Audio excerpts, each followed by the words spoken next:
Hello and welcome to my 100% walkthrough of Elden Ring by Level Up Pup Gaming.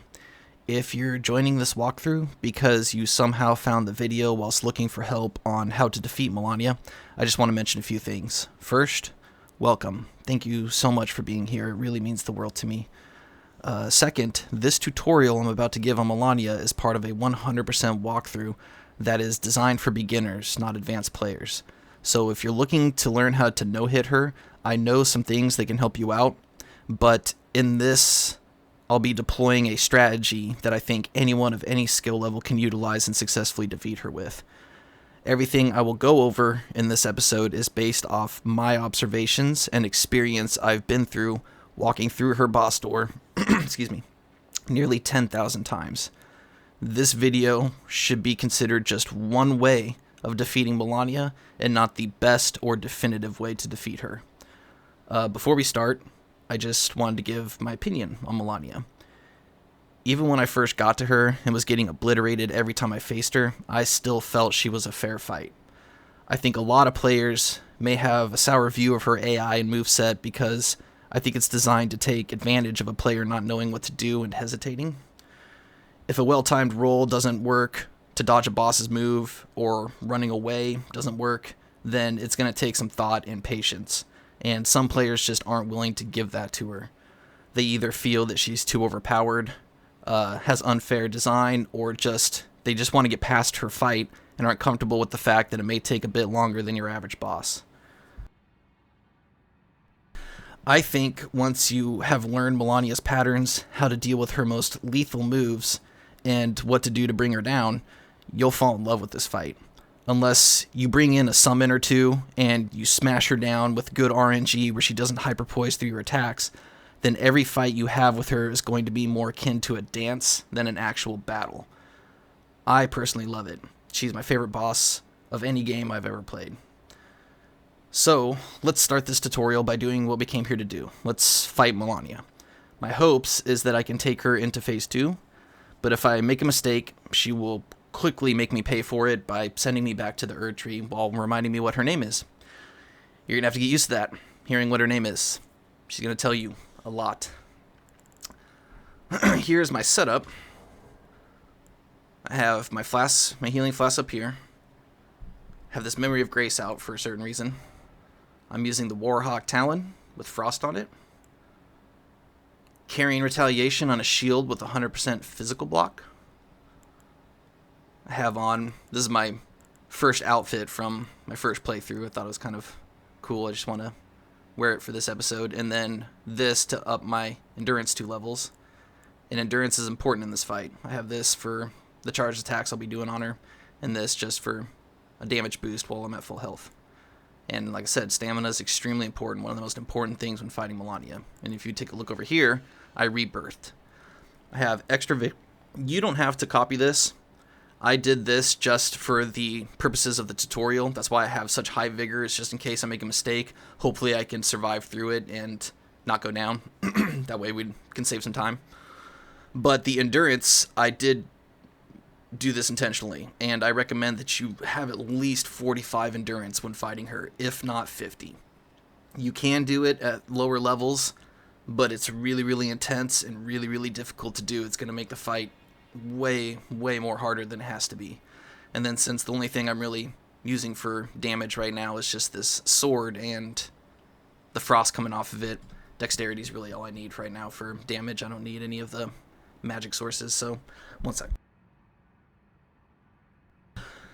As I said before, I love this boss. She's my favorite boss, and I feel like I know her by heart, but I'm also extremely intimidated by her. And every time I face her, I'm nervous, and I'm nervous right now. My hands are shaking, and I want to do a good job. And I want to be able to showcase what I need to showcase for you guys, so just please bear with me. If I go down or make a mistake, I apologize. We'll still try and get through this. I have a lot to go through and a lot to dump on you guys. I got 17 pages of notes to discuss, so try and pay attention to a few things in this fight.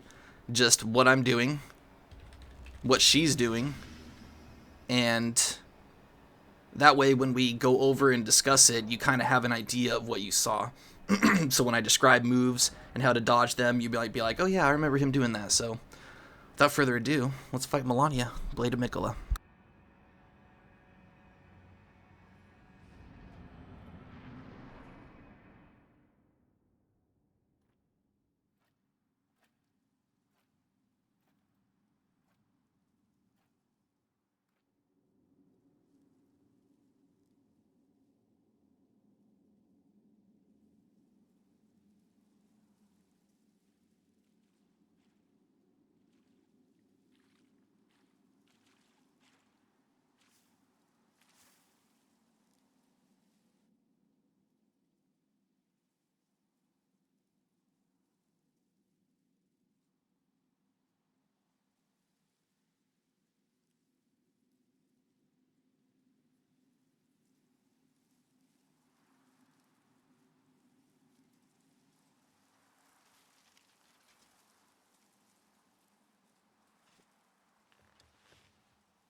I dreamt for so long.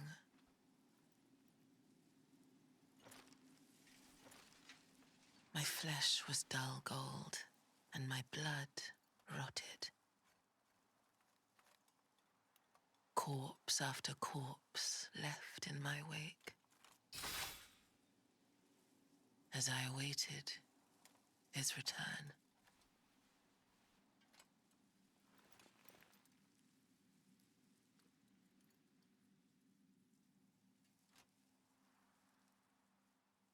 Heed my words.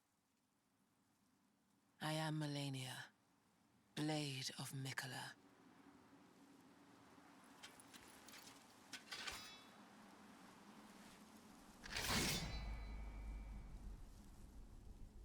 And I have never known defeat.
wait.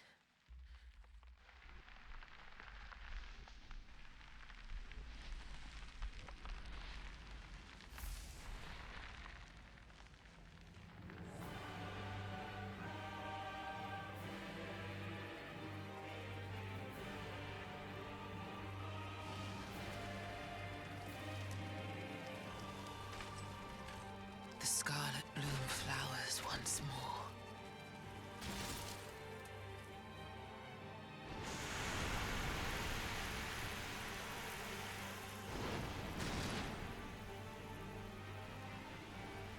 You will witness true horror.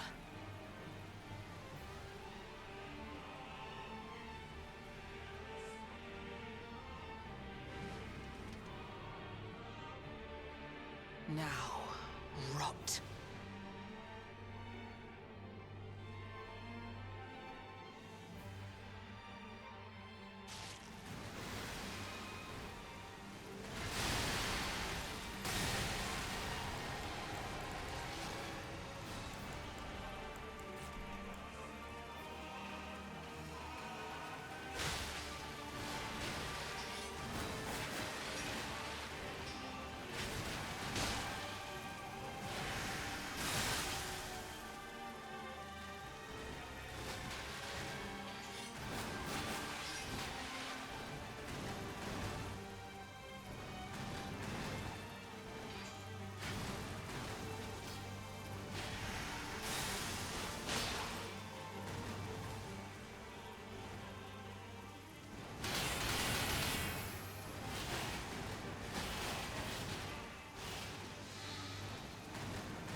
Okay, and that, you guys, is Malenia, the Blade of Miquella, also known as Malenia, the goddess of rot.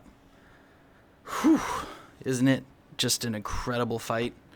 I love it. It's absolutely amazing. So, I mean, I find her fight extremely challenging, but it's also therapeutic and cathartic for me in so many ways. From the arena, the atmosphere, the music, dialogue, the combat, her AI, and the community surrounding her. I just absolutely love it. So, we got quite a bit to talk about before we go back into the fog and fight her some more. Now that you guys have seen her fight in its entirety, I'm pretty sure she threw almost every single possible move at us. The first thing we're going to do is talk about Malenia herself, her attributes and stuff like that, and her characteristics. So we'll do this in one phase at a time so that I'm not overwhelming you guys, because I'm going to be describing a lot, dumping a lot of information on you. So I'll try and take it as slow and as detailed as I can. But let's go ahead and just have a seat and talk about Malenia. So first thing is what this fight is going to feel like. Malenia may feel a bit more like an NPC fight just because of how fast she can move and how well she can dodge.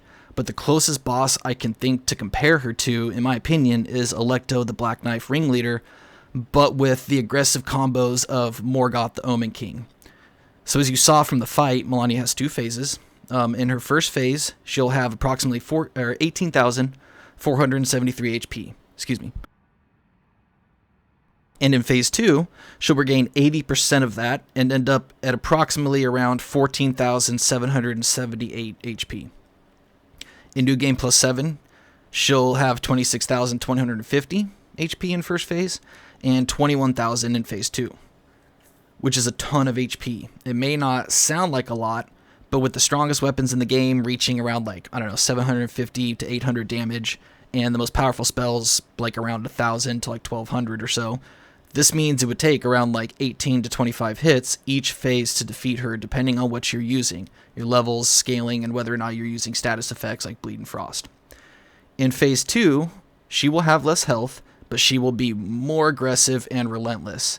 In phase 2, she will also deal rot buildup each hit. She is immune to Death Blight and Madness, and has absurd poison and rot resistance. I'm talking about 1,500 points nearly to rot or poison her, meaning unless you're using pots or perfume bottles, you're probably going to kill her just from damage alone before you proc a poison or a rot on her, unless you're in New Game Plus 7. You might be able to get it then. She has a 20% damage negation to lightning and magic, and a 40% damage negation to holy attacks. However, she has a 0% damage negation to fire.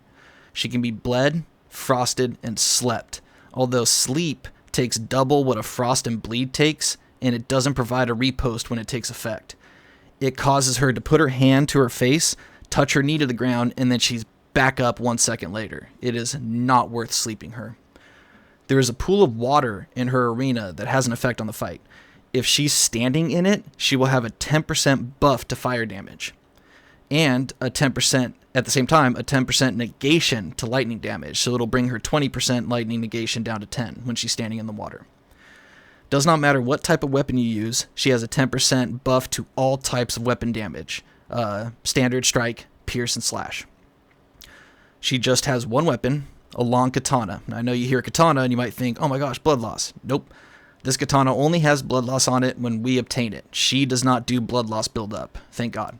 She does, however, heal every single time she hits you.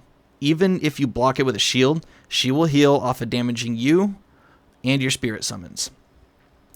You can parry her. Actually, she's very easy to parry with tons of openings, but it takes 3 parries for 1 repost, like Morgoth. So it's a challenge to say the least. Speaking of parries, she can parry you. Now this parry will happen quite often, but it's not too serious of a deal. It's just a combo stopper. It usually only happens when you have hit her more than once. And after the second hit lands, there's a chance she will just sort of block parry your next attack with her sword, and it will just reset both of you. It is 98% of the time followed up with an attack, so you quickly need to roll away. when I get parried by her, my muscle memory immediately just starts smashing the roll button.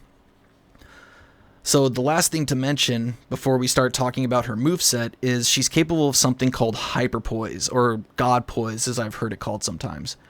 The best way to explain this is I'll tell you about a previous fight I had with her where I was trying to learn how to fight her with the Great Star's hammers.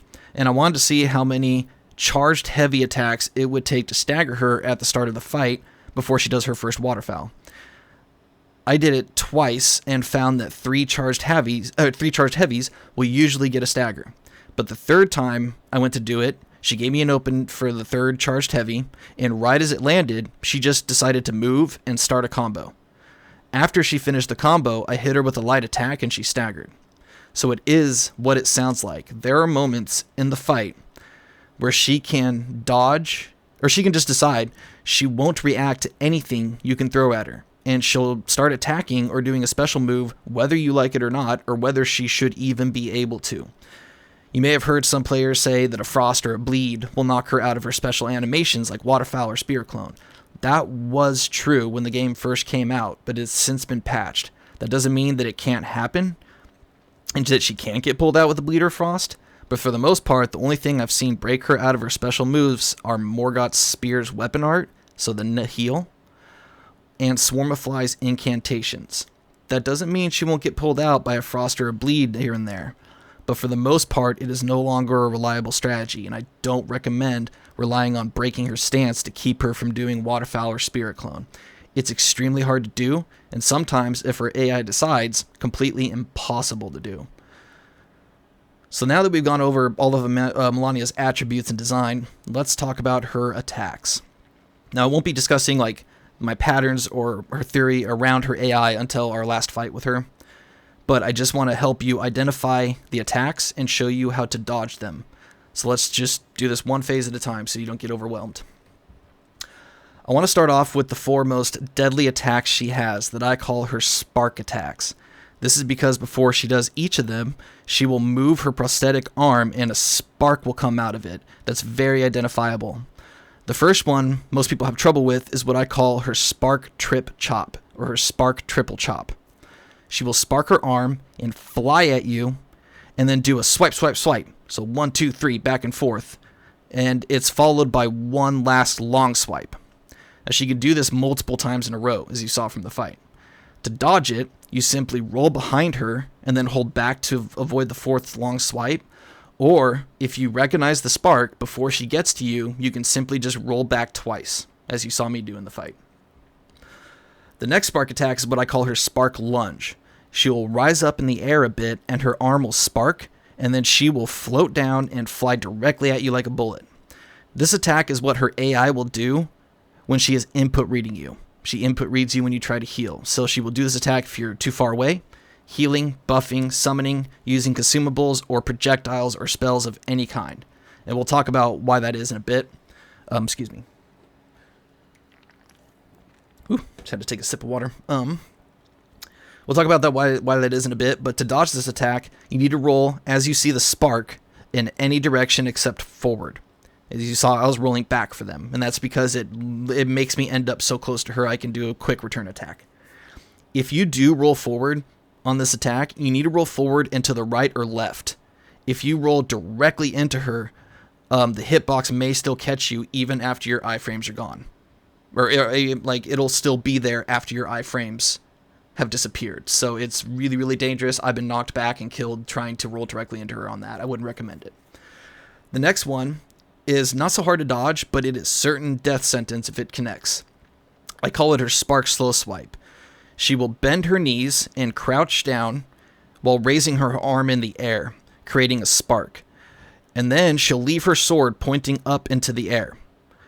She then will very slowly but violently swing her sword up and rise off the ground, and then she'll come back down and swing it back down. You can dodge this a few different ways. You can simply run away from it to create some distance, like a safe distance, and then come back after she does the downward swipe. Roll, like I did, at the time she moves her sword, so 2 rolls for both swipes, or simply rotate around her until she's completed both swipes, and I'll try and show that in a little bit. This last attack to try and identify is something that she only usually does when she's really far away from you. It's the attack you saw her do at the start after the phase 1 cutscene. So when you go in for the first time and you watch the cutscene, she's going to do this attack about 99% of the time after the cutscene ends. It's the attack, I call it her Spark Spin attack. This is where she'll bend down again, just like the Spark Slow Swipe, but instead of her sword pointing up in the air, it will point down towards the ground behind her. Then she will fly at you and do a spinning swipe, and then ends in another spinning swipe that ends with the sword slam. Now you can dodge this by either running away, just like the slow swipe to create distance until she's done with the entire attack, or time the rolls in any direction with her swipes, or as I did, roll back for the first swipe, roll into the second swipe, so you end up next to her for a return. Sorry, I'm just trying to find my notes where I left off. Last attack. Okay, so now let's talk about the rest of her attacks that don't involve a spark. The first one you're gonna see is her grab attack. She'll take her real arm and reach it behind her head with her hand wide open, and she'll fly directly at you to grab you. If she does, she'll spin you around, throw you up in the air, and let you fall back down on her sword. To dodge this dodge is exactly the same as the spark lunge. Only rolling into her is actually okay on this one, because for some odd reason, I don't know why, but her hitbox, every time you roll into her, or at least I have, she's ended up behind me for some odd reason. So rolling into her grab is totally fine, but rolling into the spark lunge is really dangerous. The next attack is a lunge she does when you're either far away from her, and she's trying to close the distance, or she's running towards you. She'll simply just jump towards you with her sword over her left shoulder, and she'll come in for a swipe. This is dodged by rolling behind her, or you can just roll back as the swipe is about to hit you. If you're extremely close to her, she may start a combo with an extremely fast and vicious 1-2 swipe. She will just bring her sword down and then back up extremely fast. It's usually followed by her kick and sword slam, which are the next two attacks we'll talk about. You just need to roll back if you anticipate and know when she's going to do this attack, but it will take a while to learn when she does it. It, around 98% of the time, is followed up by a combo. So her spinning kick, which is what she will do if she connects that 1-2 swipe to you, she will do this in the middle of her combos to keep you from being able to dodge the next attack, or keep you from attacking, when she's chasing you. This kick isn't very deadly, but it just acts as a reset to keep you from attacking her, and gives her an opening that's usually followed by a deadly sword slam. You just need to roll in any direction as she spins, and the kick's hitboxes will usually miss you. Don't try and attack her during the kick. She has like almost infinite poise, and she will kick you almost out of any attack. I don't think I've ever seen an attack stop her from kicking somebody onto their back. But the sword slam is a move she'll do where she'll do a twirl that ends with her spinning and slamming her sword into the ground. If you recognize the spin, you just need to roll in any direction before the sword comes over her head and towards the ground. You can actually roll into this for a very easy return. It's extremely important to note that when she begins the sword slam, her twirl is actually a swipe too. So if you're too close to her, it will connect before the slam does, for a 2-hit combo that will more than likely end the fight no matter what vigor you're at, unless you have insane buffs and defense on. The rest of her attacks are just sword swipes that are part of combos that you have to wait for her to finish. If you attack her during these combos, you may poise break her and stop her combo, but you will most likely eat some damage for it, heal her, and then she will just continue with another combo. So standing toe-to-toe with Malenia and trying to stay in the pocket and trade blows with her is not recommended, even if you're a strength build. One sec.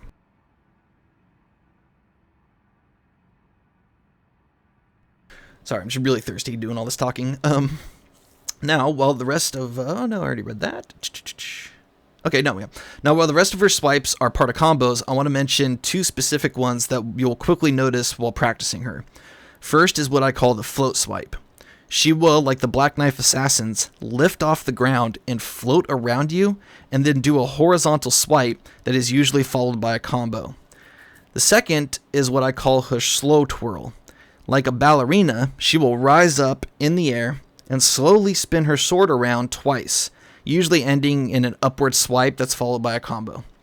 I wanted to point these two parts of her combos out, as they are parry openings to identify later. So now let's talk about the infamous and nightmare-inducing move that stalls most players from being able to defeat her. It's known as the waterfowl dance. She will do this move in phase 1 at 70 and 30% health. Now that doesn't mean that she'll 100% do it. What it means is those attack codes are now available when she is at 70 and 30% health. It doesn't mean that she'll automatically do it. If given time, she'll do it more than twice in phase 1. But usually you will only see 2 when she gets to 70% and 30%. In phase 2, she can do it whenever she wants. This is a more bit complex to describe, this move, so I've made a few clips just to show the attack in its entirety, and then we can talk about, dodging it easier with these videos. So let me go ahead and just clip over to these 2 videos, and hopefully that'll help you understand the attack a little bit better. Alright guys, so first thing I want to do is just take a look at the attack in its entirety, and then we'll watch another clip and freeze frame it so we can talk about what's going on here. Here it is.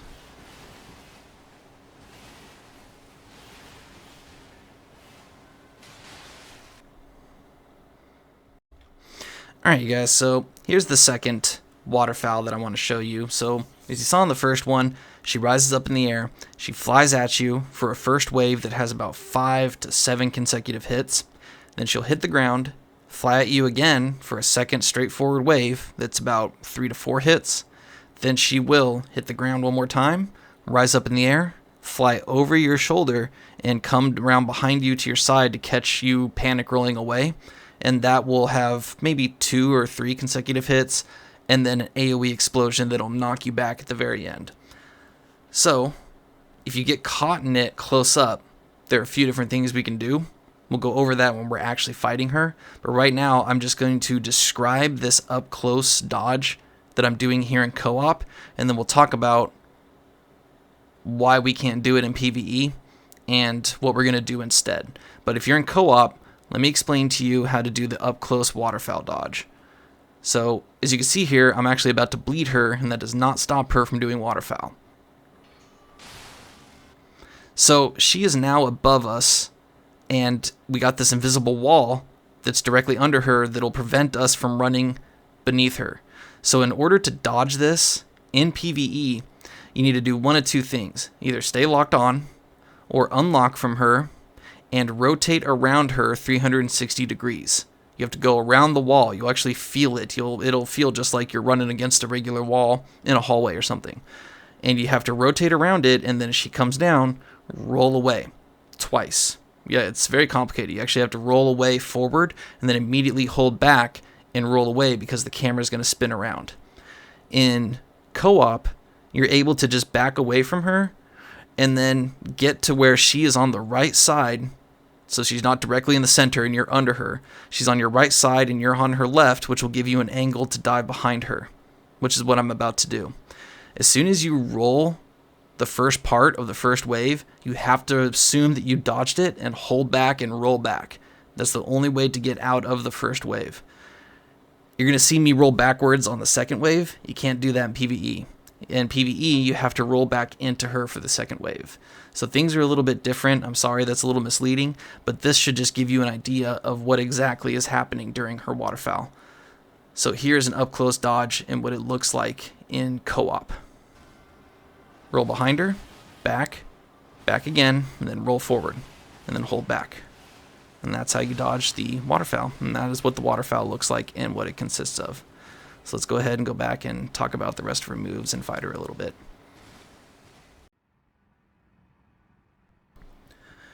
So unfortunately, those dodges I did were done in co-op, as I mentioned. So when playing in co-op, all bosses' attacks go a tad bit slower and less further than when you're in your regular PvE environment. So those 2 dodges you saw me do actually do work in PvE, but it's extremely hard to find the timing and brutally unforgiving if you miss it, which you usually will. The circle dodge I explained, that is how you dodge it close up. I, however, have not mastered this yet. I apologize. I was waiting to do it when I go to Rune level 1 her. but I haven't done that yet. So, however, as I said at the start of the video, I do have a strategy that any player of any level can deploy to avoid the attack. You saw me do it while I was fighting her, and that's what we're going to do. We're going to use a medium shield, or you can use a great shield if you want, with 100% physical damage negation to block the entire first wave. Then simply roll into the second, and then hold back, roll into the next two, and then hold back, and we're home free.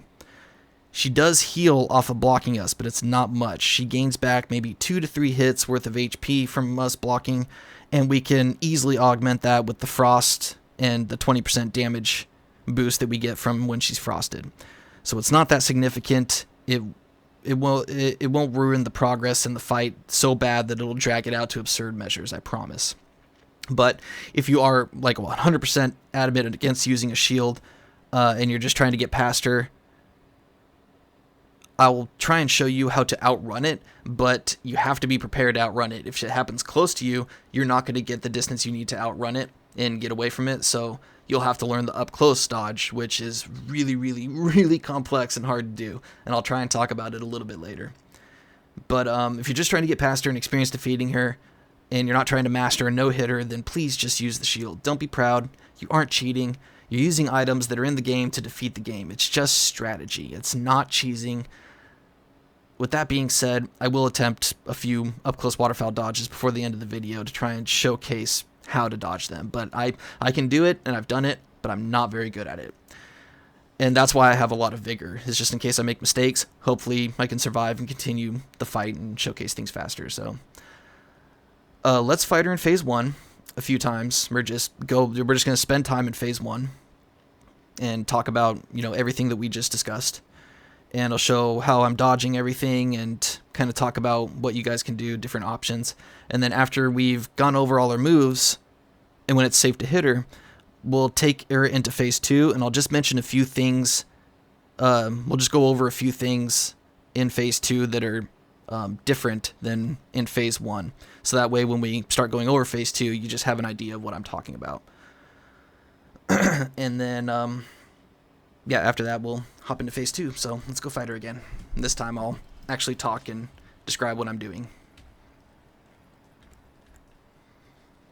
So as always, stamina is extremely important, especially when you start memorizing her openings and stuff. You'll be doing a lot of dodging and a lot of, trying to catch her and return her attacks. So when you're approaching her, I give her some space. Approach her very cautiously, because if she does that 1-2 swipe and you don't dodge it, you're going to start the fight with some serious damage. Now when she's standing still, like she just was, I always recommend doing a light attack because of that float swipe that she just did. Now here's your spinning kick, roll back. So the float swipe that she did, that's the 1-2. There's the sword slam. When she's kind of stagnant like this, if you come up, watch, I'll do an attack. Oh, I caught her with a frost, but you saw she tried to swipe there. See, she did the float swipe, and she'll go behind you. So if you do a heavy attack that takes a minute, she will actually get behind you and slash you before you can roll away. So it's better to do a light attack, that way you're prepared to roll away after the float swipe happens. Ooh, I was a little close on that. I can't believe I didn't get hit.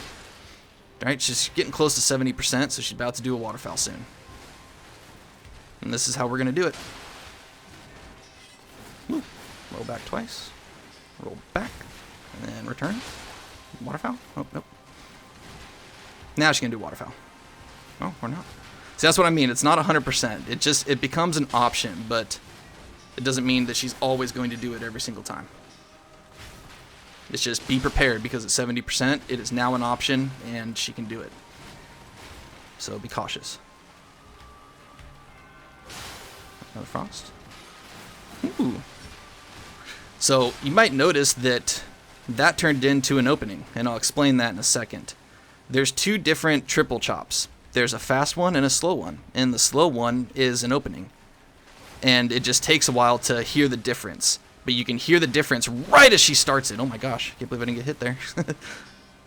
You can hear the difference right as she starts the triple spark. Oh, here we go. Hold block. Roll forward. Roll forward. And we're home free. That's the easiest way to deal with the waterfowl, you guys.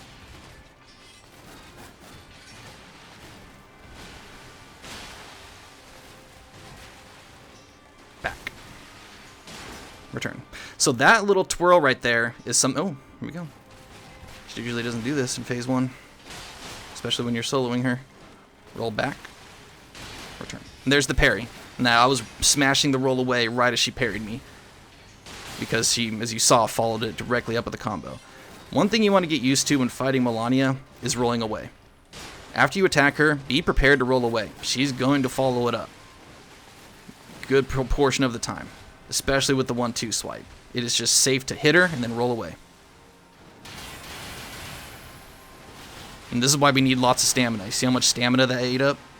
So that was eating up stamina instead of my health. And that's why we need lots of stamina. Ooh. Whoa, she didn't react to that. That was really weird. Looks like some lag going on. And so this is how it looks fighting her in phase 1. See, you got to roll away because of that 1-2 swipe. That's an opening too. You'll get used to those. You know, these little openings where she just kind of swipes her sword and then stands still. Those happen arbitrarily. And they're openings, but yeah, like that one right there. So it's depends on what weapon and how fast you can get back up to her when you notice their openings. But when she's kind of just ending the combo with a slow swipe like that, and she stares at you, it's like, yeah, you can hit her. Another frost. So now I'm just going to dodge her for a bit while we talk about her moves. So once again, when she's like this, approach her carefully and hit her with a light attack. You hit her with a heavy one, she might swipe into you. There's the slow one. That's a return.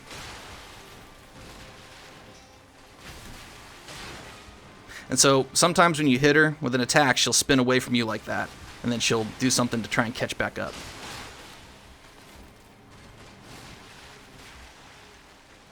And so I hope this helps you guys. Hope this helps you get through phase 1. I wouldn't recommend fighting Malenia with a spirit summon. I'd recommend learning Malenia, getting through her phase 1, and getting her halfway through phase 2 before you even consider busting a spirit summon out. And we'll talk about why when we get into phase 2, but most spirit summons, except for Tish, are going to just not try and dodge her. And in phase 2, she has some attacks like the Flower Bomb that'll straight out rot them and just, yeah, end their lives really, really quickly. And then she'll heal a bunch off of it. So it's like almost not even worth it to learn her with a spirit summon. But Tish is the best one just because Tish actually responds to attacks by trying to dodge and get away from them. Whereas like something like the Mimic or Omen Killer Rolo, they'll just run right into her attacks and eat all the damage and die. And she'll heal a lot. And that's the reason that you do a light attacks right there. She just ran right behind me. So that's her lunge swipe. Trip Spark. Approach her cautiously. It's a float swipe, Trip Spark. I'm just going to identify some moves now. Spinning Kick. Sword Slam. Float swipe. Spinning Kick. Lunge Spark. Float swipe. That's just a reset, but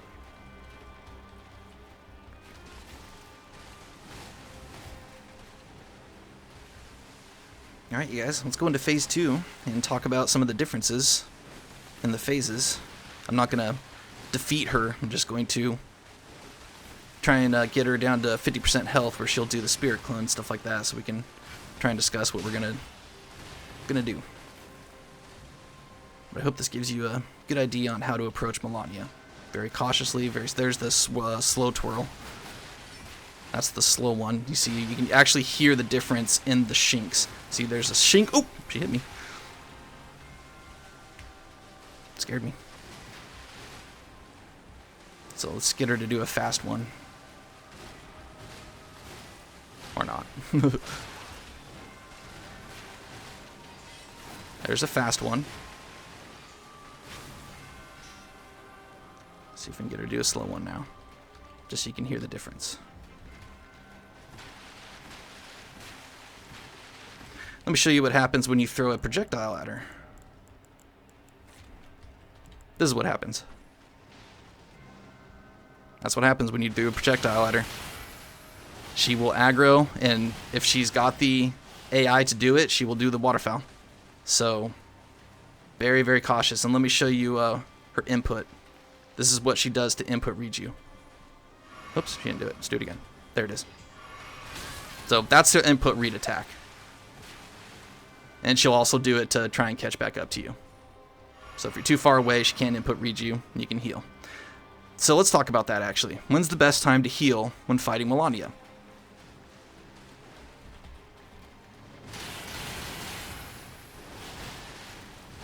Right now. This is the best time to heal.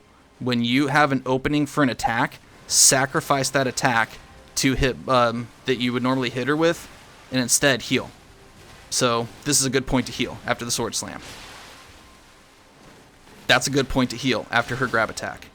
It's a good point to heal when she rolls away like that. Because if you try and heal whilst fighting her, as you saw, she's going to input read you, catch back up, or she's just going to start a combo that'll catch you in the middle of the heal like that. There's the slow spike.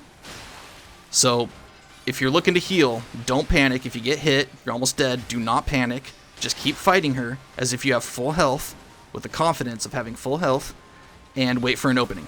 And then once you see that opening to attack her, instead, heal. Otherwise, she will catch up to you, or she will input read you, and you will die. And I forgot to mention this. I should have mentioned this at the start. I'm so sorry. All this is done at a light load. You do any of this at a medium load, it's not going to work. You have to do this at a light load. I don't know how to fight her at a medium load. I'm just being honest. I've never fought her with spirit summons, and I've never fought her at a medium load. So, starting off, I'm going to show you the easiest way to dodge her first flower bomb. Okay, so this is just her first one. After that, you're going to have to deploy a different strategy to dodge any preceding ones that she does throughout the fight. But for the first one, because of where she is and where you're at, you can unlock from her and run underneath her and to the right. So let me show you how that looks. Unlock, run, to the right. And she misses you.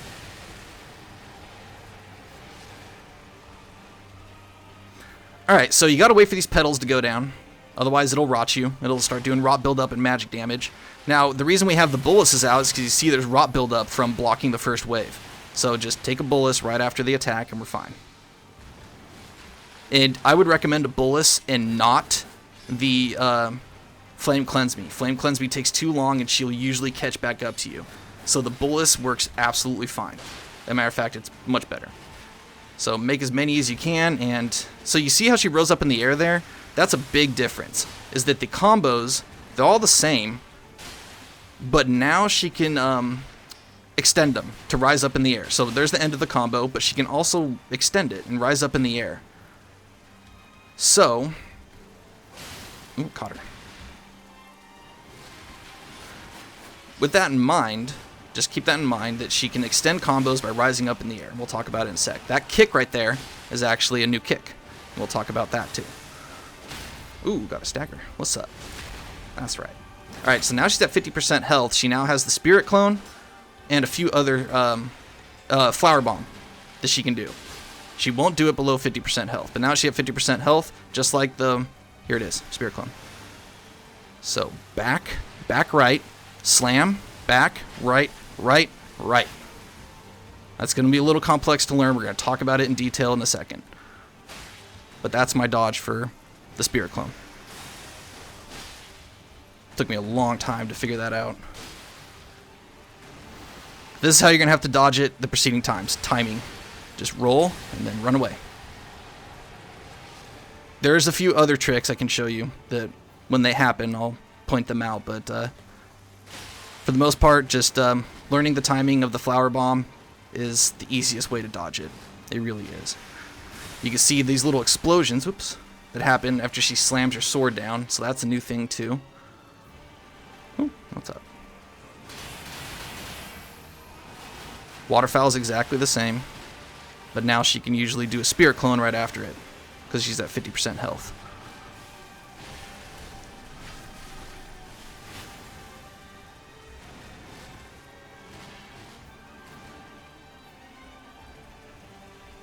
She's gonna come do a 1-2, yep.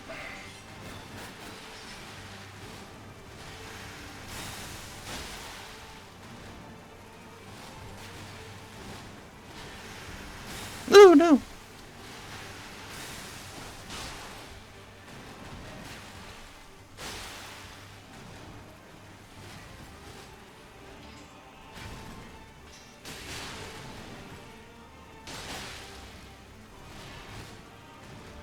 So phase 2 is a little intimidating at first just because she's got these wings with the butterflies all over, and it kind of covers up some of her attacks and makes it hard to recognize some patterns from the first phase. So it could feel kind of like a new fight at first, but once you realize that she's only got a few extra things added in phase 2, then it gets pretty easy to identify the same attacks from phase 1. Ugh.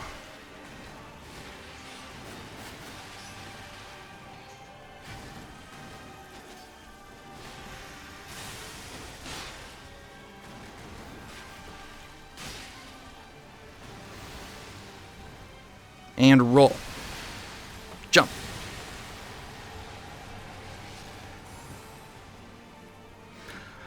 Alright, we'll fight her just a little bit more, and then we'll go back and talk about all of the details of phase 2. And then we'll talk about parrying her, which is also super fun.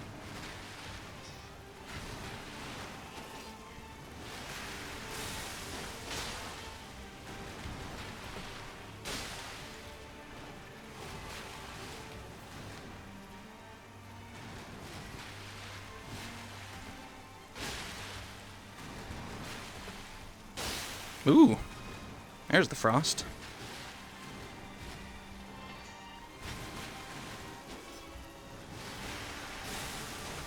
Your strength, extraordinary.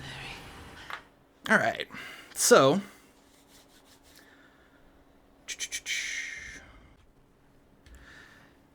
hey guys, I am super sorry I got to clip this in real quick because as I was just about to upload this, I was watching the whole video and I realized I forgot to show how to do the spirit or waterfowl dodge from far away, running away from it. So let me show that really fast and then we'll clip back over to talking about Malenia.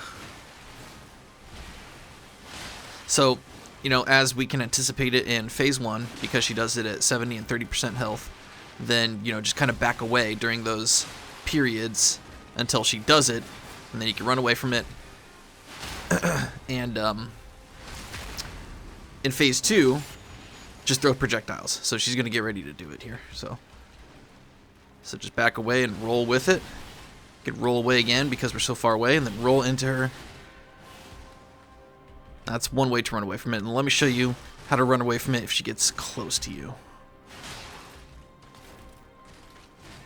which is a little bit harder, especially because you have to really roll the last part of the first wave, or else she's going to clip you. So let's see if we can get close to her while she does it.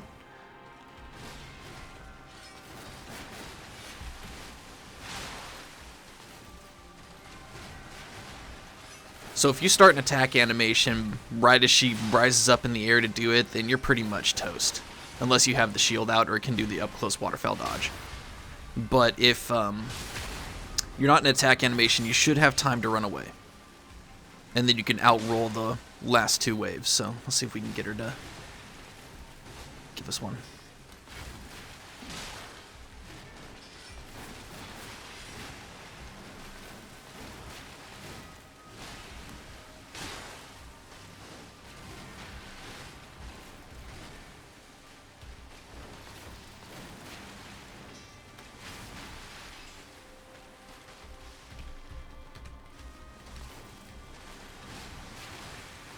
Come on, just one more, please.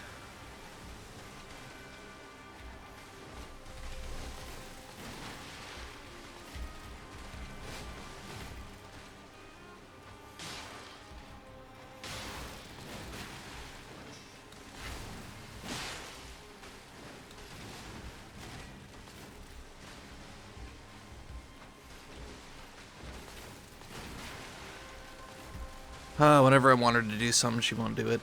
Apologies, you guys.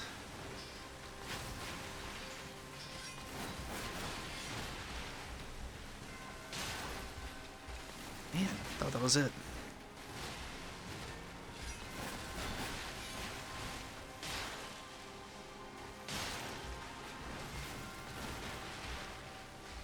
Sorry, guys. Whenever you need her to do something, she doesn't want to do it.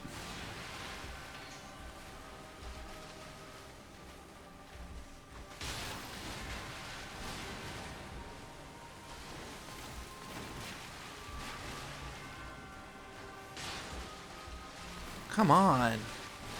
Give me a break.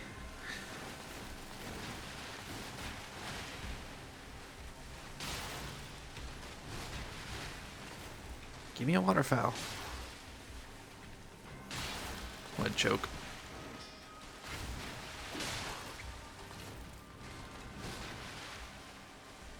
There it is. Okay. So, roll the last one. Roll back into her. Oop, clip me there. And roll back into the third one.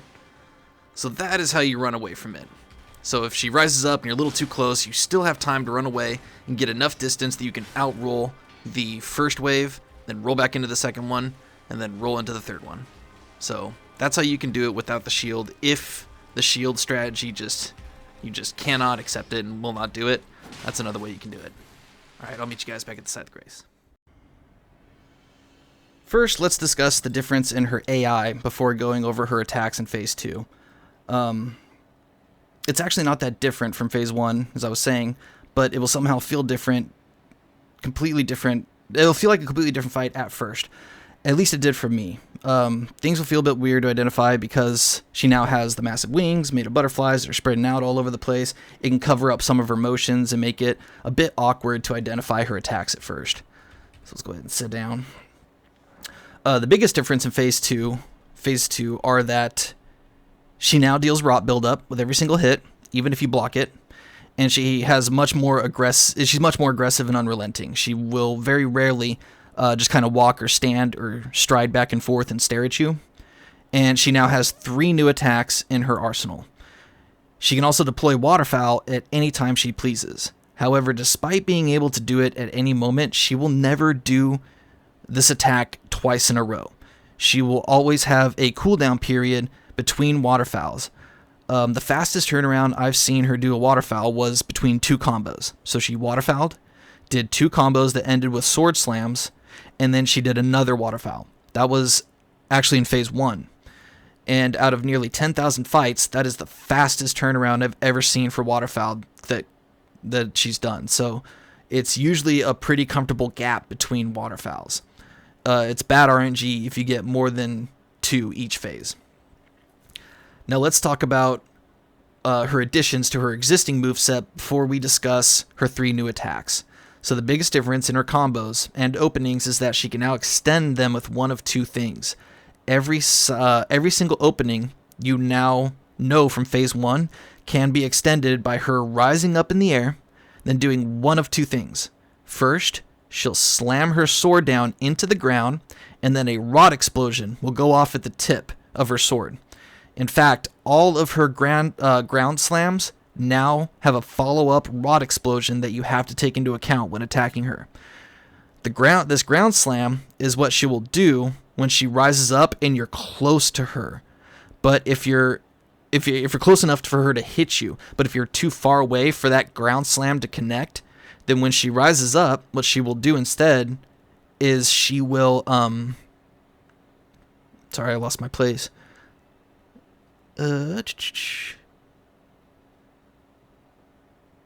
Follow up rock explosion.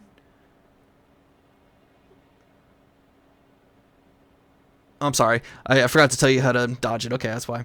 So this ground slam is what she will do when you rise up and you're close enough to her for her to hit you. You just need to roll behind her or to her left as she comes down to avoid the slam and the following explosion. However, if you're too far away when she rises up, instead of slamming her sword down, she will fly at you with a swipe that is always followed up by a combo or a sword slam. Aside from that, all of her moves from the first phase are exactly the same and are dodged exactly the same. One thing to mention before we go over her new attacks is her input read is different. She can still just do her normal spark lunge like she did in Phase 1 when you heal, but now around 90% of the time, especially if you're far away from her, she will rise all the way up in the air and come down for a swoop all the way down at you, and she'll do a horizontal swipe, and then she'll spin around and then lunge at you. So it's a 2-part combo, and even that lunge, she can extend that by rising up in the air again. So with that, let's talk about her 3 new attacks. We'll do this in order of difficulty to dodge. The first new attack is that counter kick. She still has her running spin kick from phase 1, but now you'll notice from time to time, when you hit her, she will immediately counter by doing a stationary spin kick. If you roll away from it and watch her, you'll notice that she doesn't follow it up. Sometimes she'll rise up in the air if you're close enough to her, but for the most part, if you're not close enough to her, she will just spin around and then simply just stare at you for a few seconds before going on to another attack. So it's a massive opening, and actually one of her most common openings in phase 2.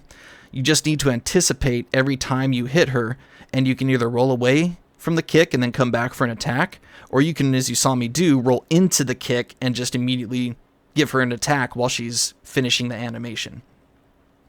Her second attack is called the Scarlet Aeonia, or the Flower Bomb.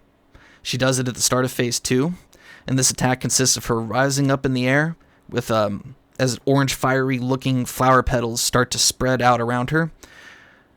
Then the petals will curl, as she's in the air, the petals will curl up around her, and she'll lunge straight towards you and slam into the ground. As she hits the ground, the petals will be completely closed around her. Then, after a moment, they will blow open, creating a massive AoE of rot buildup and severe, from what I hear, magic damage. We will actively go over how to dodge it in the fight itself. As I'm explaining it, it may not make much sense, so we'll try and go over the timing. I'll tell you when I'm rolling, and I'm also going to show you one other method that is a little nerve-wracking to do, but pretty consistent. It's just kind of weird how it works, so we'll talk about that in a minute. The third and hardest of the new attacks is her Spirit Clone. Now, because of its complexity, I made another short clip where I can show in detail how it happens, and then we'll talk about what we're going to do to dodge it. So let me show you that clip real quick. Alright, you guys. So this again is in co-op, so you cannot do this dodge that I'm about to do. As a matter of fact, this dodge is extremely dangerous for co-op even. I shouldn't have done it like this, but I'm glad I did, because this gives us a video where we can see the waterfowl in its entirety. The Spirit Clone. So the first thing she's going to do is you're going to see a bunch of rot build up around her. Now, while she's on the ground, that rot does not do any damage. It will not start to build up rot and do damage until she rises up in the air and leaves the ground. This is important to note, because if you get caught in the Spirit Clone, if you dive at her and she starts to do it, you do have a split second to roll away safely before that rot will actually catch you. So here's what it looks like when she starts it. So there's the rot buildup all around her. And then she, at this point, it still won't hurt you. You can roll away from it.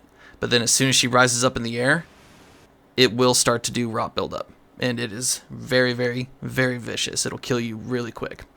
So the first thing that's going to happen is you're going to see her flash, and a clone is going to come out of her and swipe all the way to the right.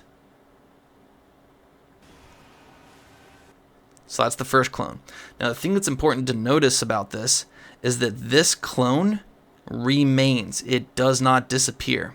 Now, she's already flashed, and the second clone, as you can see right here, is already coming out. It's going to do the exact opposite and go to the left of you, or to your left, her right. However, this clone will disappear. It just poof, and it's no longer in existence. As you can see, this clone is still here.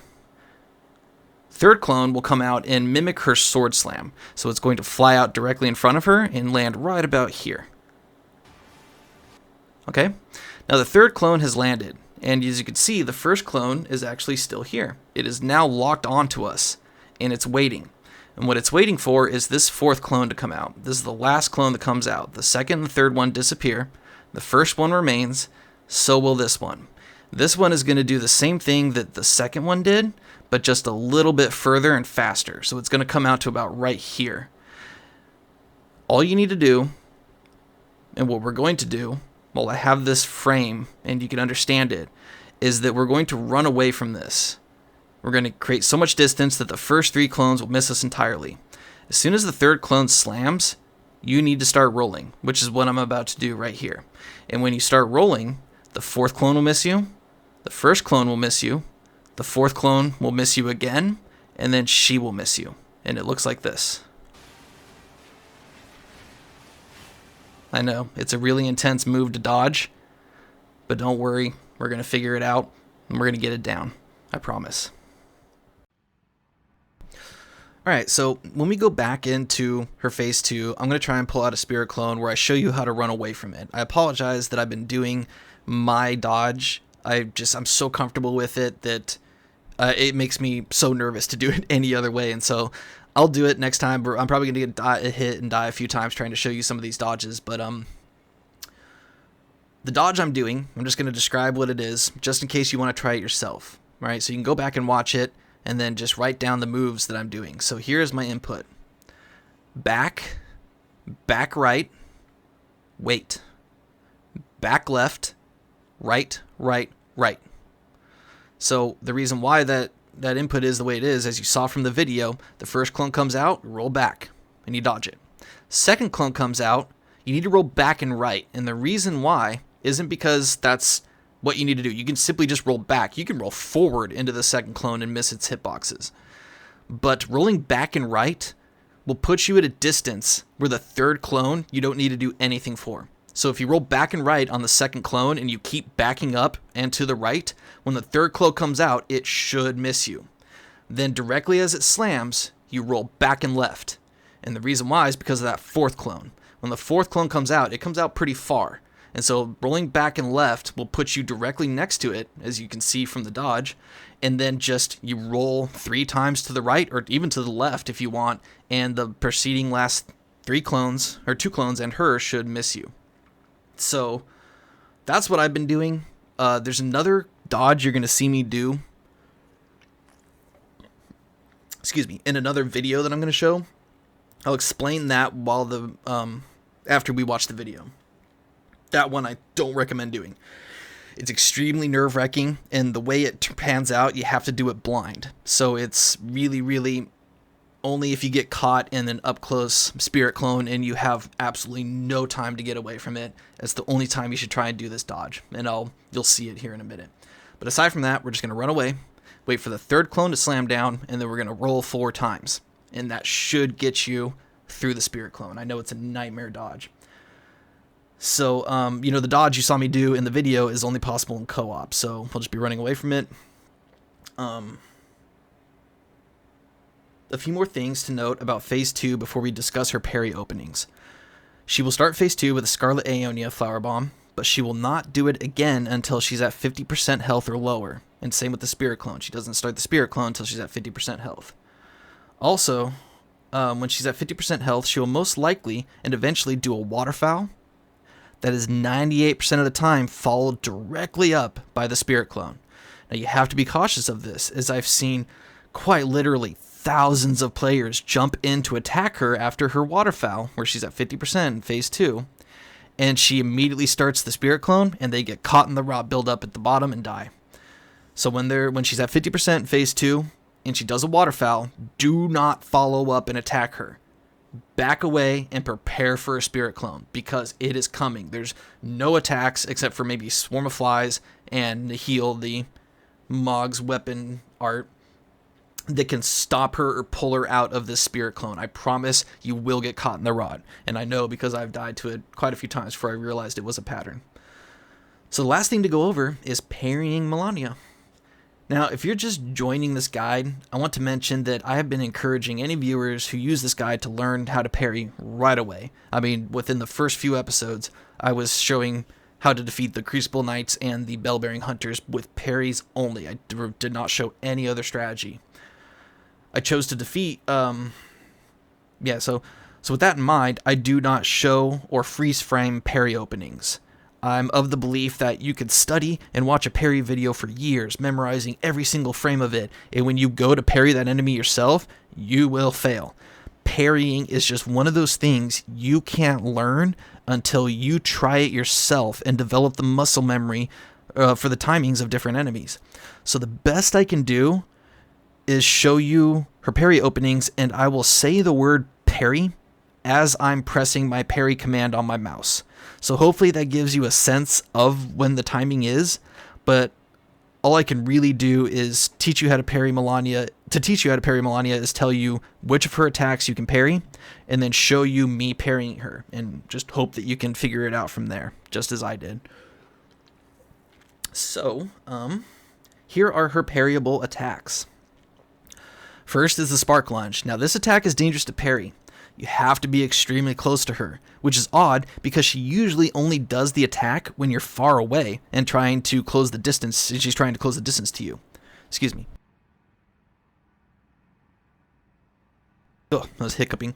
But if you find yourself fighting her with co-op or summons or spirit summons, they may do something behind you to trigger this, because remember, it's her input. It's her input attack. So when she input reads somebody that's like using a spell or throwing a projectile behind you, or they back away to heal and she's locked onto them, she might do it even though you're right next to her, and you can parry her right after the spark. The next attack is her Spark Triple Swipe. Now this attack you have to parry before the triple part starts. It's a spark and then she flies at you, and that's when you have to parry, because if you parry during the chop chop chop, it won't connect. Her 1-2 fast swipe, that is a parry opening. The slow twirl is actually a parry opening, but let's talk about this. This parry box is disturbingly difficult to hit on it. It's because she's twirling around and the parry box is her hand, and her hand's going in a circle. So you will parry at the same time other enemies do similar moves, and it just won't connect. And you'll wonder, like, is it even parryable? Like I did at first. It is, but the box is not working properly or something, and you have to find it. And you have to do this, you have to press forward or hold back as you parry. If you don't have your button, if you don't have your fingers on the forward or back command as you press the parry, for some odd reason it just won't connect. And even then, it's still, you can still miss it every once in a while. So, as you'll see in the parry video I'm about to show, a better strategy is to just simply roll twice away. Now, we haven't talked about her theory of her AI yet, but part of that theory is I believe that if you roll twice away from her, it will cause her to do certain attacks to catch back up to you. If you roll once away from her, it'll give you a safe, and this is at a light load too. If you roll once away from her, it'll give you a safe distance to back away and watch her combos. But if you roll twice away from her, she will usually follow that up with an attack to catch back up to you. And so I discovered that when she does her slow twirl, if you roll away from her twice, it'll usually put you at a distance, but she will immediately follow it up with her triple spark, which is much, much easier to parry.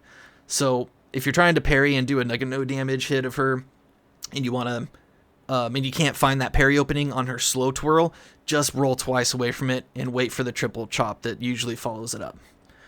Her float swipe and her float lunge are both very, very, very common and easy parry openings.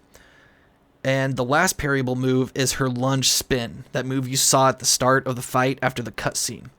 I don't recommend parrying this. It's extremely tricky to time, and also she doesn't really do it that often, so, but it is parryable.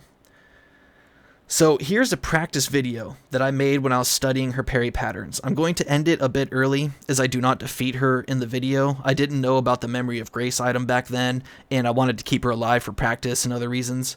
So I wanted to show this just because it's going to be a lot easier. When I'm going to go in to parry her, I'm going to make mistakes, and I'm going to miss them. And in this one, I get all of them, so I just wanted to be able to showcase, you know, what a good parry session on Malenia looks like, because it's a little bit different. The fight looks different, the fight feels different when you're implementing parries into the fight. So let me show you this parry video, and then we're going to go fight her a couple more times, and I'm going to do some parries on her, and we'll talk about her AI and move on from there. Alright, you guys, so this is pretty much the exact same setup as what we're going to be using, so just wanted to show this because it's a lot easier to explain some things and showcase some stuff than if I'm trying to fight her, because she's, you know, the most intense fight in the game, so thought this would be just a little bit easier to deal with, because we're pretty much going to be deploying the exact same strategy.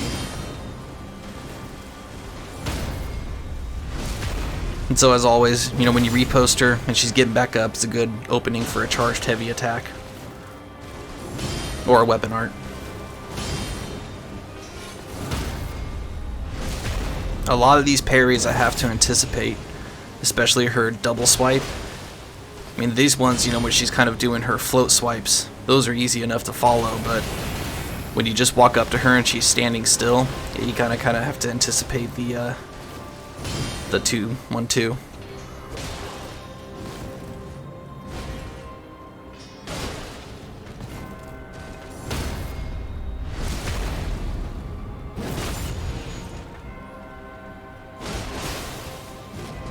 I don't know how I didn't get hit here. Should have. And right here, I'm anticipating it. That's the reason that I was able to catch it there. I knew I was going to walk back up to her and that she might do it, so I was anticipating it. And that's kind of what you need to do when you're walking up to her. She's standing stationary like that. And you can see she doesn't heal that much. She didn't even make it up to 50% health.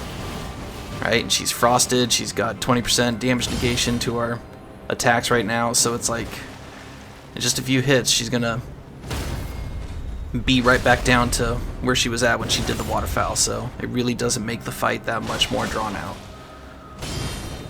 Now, when she flies past you, whether it's a lunge or a grab, do not try and run up and parry her. If she attacks you at a different or weird angle, then you'll miss the parry, and you'll eat some damage for it. So this is what I mean. Wait till she turns around completely, and then you can run up to her. Because if you run up behind her as she's turning around, she will get excited, do her 2 swipe, and you'll be at the wrong angle. You'll be at the wrong angle to catch it. So yeah, wait for her to turn around. Let's go into phase 2.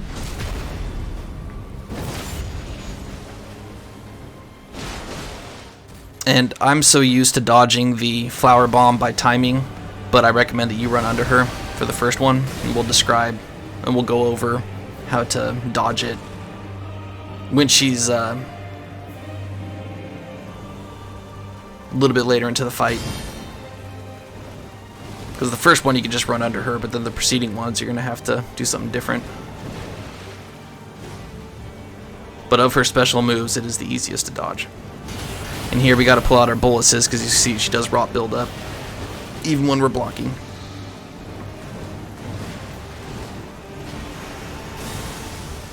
And also, I would really recommend the boluses over Flame Cleanse Me or any incantation, because the incantations just take too long to cast, and she'll probably hit you before you can pull it off.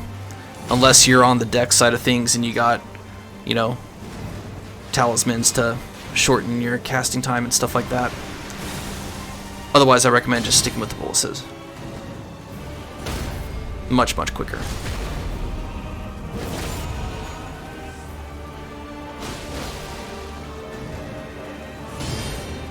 So I hope this kind of gives you the flow and the idea of what it's like when you're fighting her with parries. It's a lot less dodging because of things you normally would have to dodge. You're just parrying, stopping her combos and stuff, so it's a little bit challenging just trying to figure out the parry openings, but once you do, yeah, it makes the fight pretty much a little bit easier to deal with. So here's the first up-close spirit clone. I'm a little too far away from it, actually. Forward, right, right, right. So let me describe what was happening there. Her first clone comes out to her left. So if you roll left, it's your right. So if you roll left, you're just going to go onto the opposite side of where its hitboxes are. And same thing with the second clone. Comes out to her right, your left. So if you roll right, you'll miss it. And then the third clone comes straight at you. So if you roll forward, you'll go behind it. You'll be so close to her after dodging the third clone that the fourth clone, even though it comes out in a swooping motion, will fly straight over your head. That is what the beat is. When you roll the third clone, you have to wait a beat and then roll the third, the first, fourth, and her. If you don't wait that beat, if you roll directly after the third clone, then your roll will end as the first clone comes into you. So waiting that beat allows the fourth clone to roll out and spin around to lock onto you, and then after it rolls out and spins around, you can roll. So roll forward, wait, and then roll, roll, roll. If you do not do that little pause after the third roll, then the first clone, when it spins back around and locks onto you and shoots at you, it will catch you at the end of your roll after the third clone. So gotta wait that beat, and then you can roll after the fourth clone goes over. And it's a complex dodge, and I've been messing it up recently, so I don't even want to teach it to you guys. I just want to show you guys how to run away from it. That's the easiest way to dodge the spirit clone. Run away, and then as soon as the third clone comes out, start rolling in any direction, preferably back or left or right.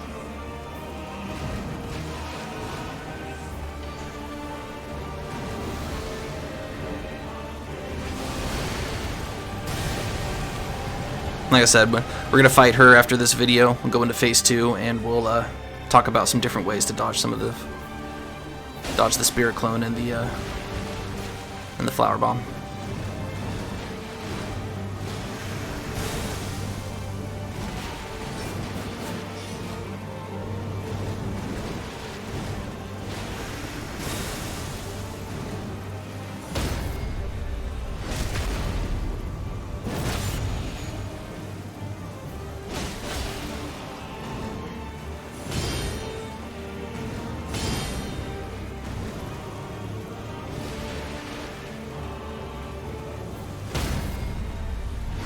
And so I'm going to repost her one more time, and then I'll dodge a spirit clone, and we're going to sift over to the site of grace because I end the video right after the spirit clone dodge. She does a waterfowl, I block it, and then I repost her one more time, and then just clip the video right there because I was trying to keep her alive. I didn't want her dead, so... Alright, here's the last spirit clone, and then I'll meet you guys at the site of grace, and we'll fight Malenia a few more times.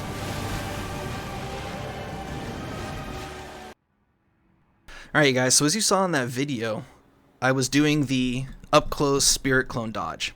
And what that revolves around is knowing exactly what the spirit clones are doing.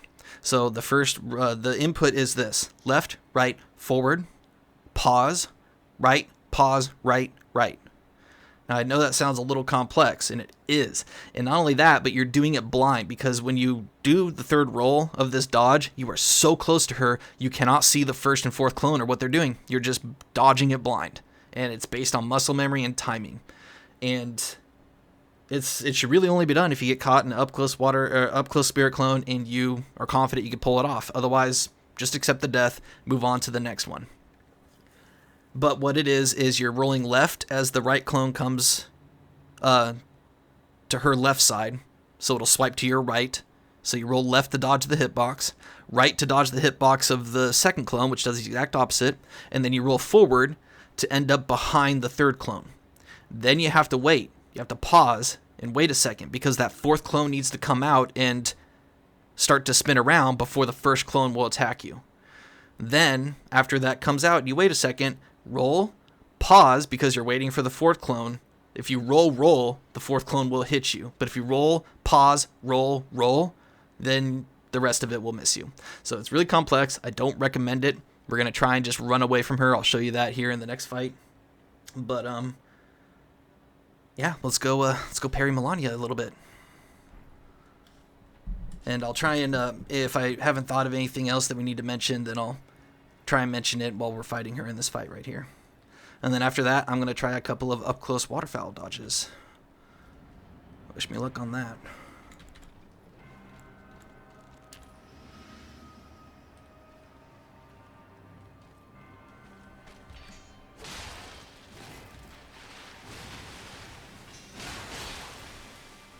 Do not parry her at an angle. Always, you need to be directly in front of her, as I described in that video. If you try and parry her at an angle, she will hit you.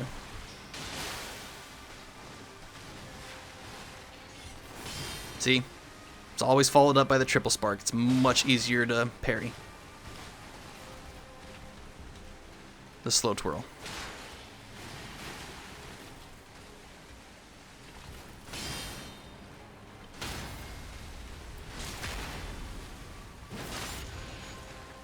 And then, of course, charged heavy right after she's down.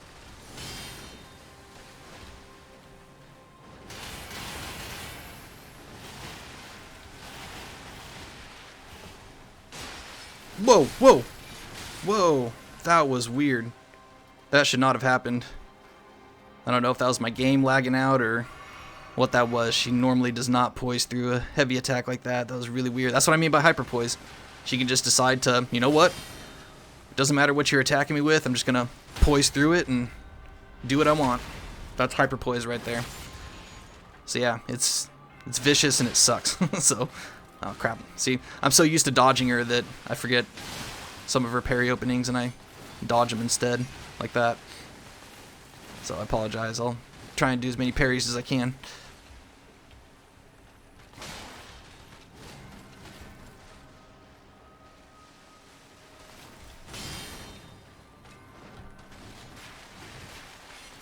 Oh, I missed that. I'm gonna get kicked. So that kick, it stalled me, and if I can't roll away in time, she gave me mercy there, but normally she follows it up with her sword slam that, yeah, sucks.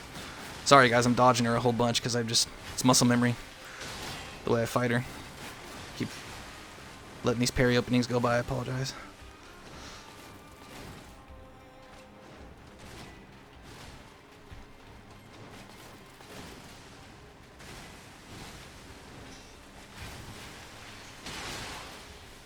You can't be afraid to die to her, you guys. She's gonna kill you. She's gonna beat you. You're gonna learn her name. It's okay. Just move on to the next fight. Don't get discouraged, man. Ah! Keep missing these parry openings. Sorry. This is why I wanted to show the parry videos. I was afraid I just wouldn't do a good job parrying her.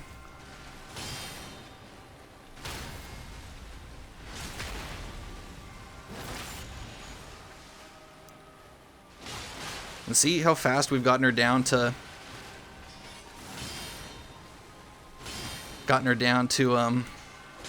almost phase 2, and we've blocked 2 waterfowls so far, so really it does not heal her that much.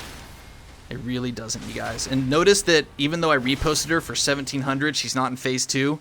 Yeah, you have to hit her a few more times to get her. Now, I'm gonna do a dodge that you can do for the flower bomb. For some odd reason, when she rises up in the air, you can unlock from her, point the camera at the ground. You have to point the camera at the ground. She cannot be in frame. If she's out of frame and you have the camera pointed at the ground, run in a circle and her lock will break on you and you can just run right by. So here's what it looks like. Hopefully I don't mess it up. Unlock, run in a circle, and then keep running. I don't know why it works. It just does. So let's run over here and break her chair. Heal up. Let's go parry her a little bit in phase 2.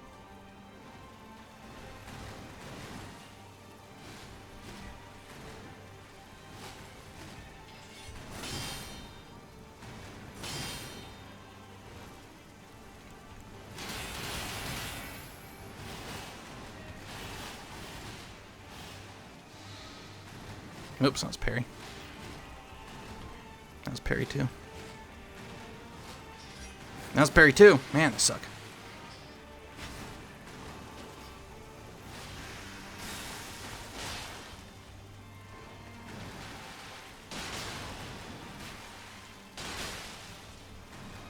That was parry too. Dang it.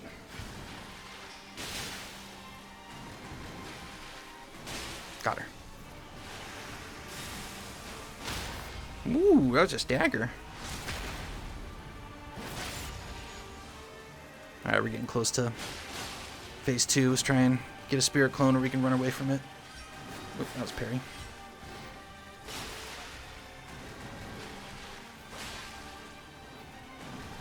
Oh, also, if you're far away from her when she does her grab attack in phase 2, she'll follow it up with a spirit clone. Or, yeah, spirit clone. So be very, very careful of her grab attack in phase 2. So run away and just wait for the third clone. 1, 2, 3, roll, roll, roll, roll. That's how you guys are going to dodge it.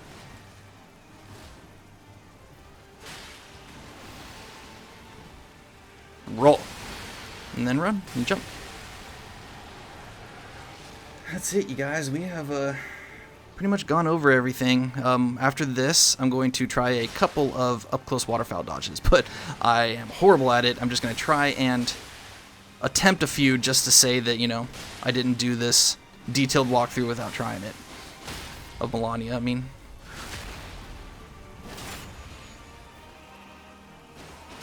What? That was weird.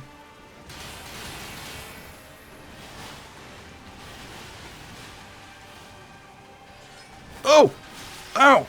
I came out of nowhere.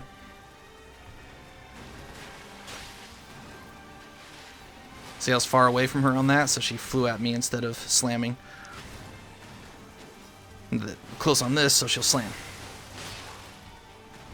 Oh! I was parry opening. I was too far away to get it, though. I was parry opening, too. Gosh, I suck. Sorry, guys. That's why I wanted to show the parry videos. I was just scared that my muscle memory would keep me from doing a good parry showcase. Ow! So I jumped into the rot there. Got a little too close to that. So even so, I can't heal right now. If I try and heal, she will kill me. Now I can heal. Sacrificed hitting her to heal. That's how you need to treat Malenia. Otherwise, she will mess you up. So here's her swoop and lunge. And that can also be followed up with a, whatchamacallit? Counter kick.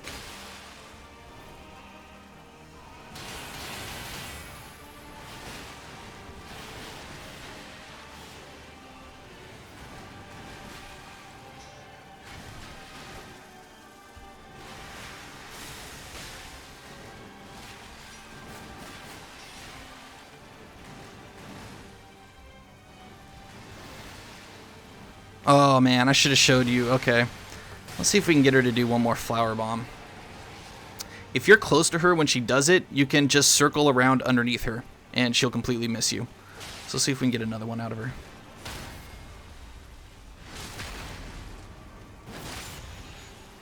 Actually, I might frost her here in a second, so I'm going to stop attacking her.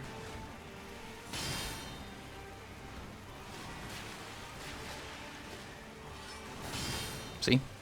Triple spark after the slow twirl. It's much easier to parry, you guys.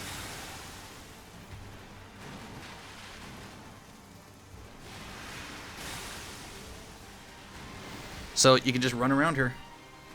See? I didn't even roll. You just do a circle around, because there's an invisible wall underneath her every time she does it. And you just run around that, and she will lose her lock. And she won't be able to catch back onto you.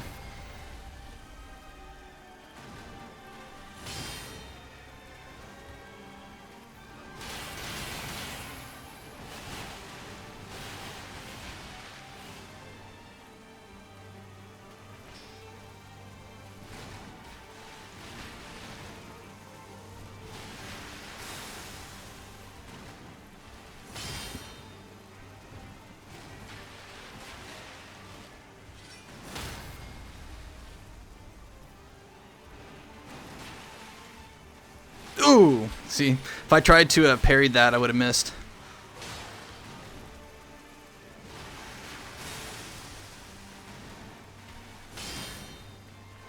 Ooh! I didn't think I was going to get that one.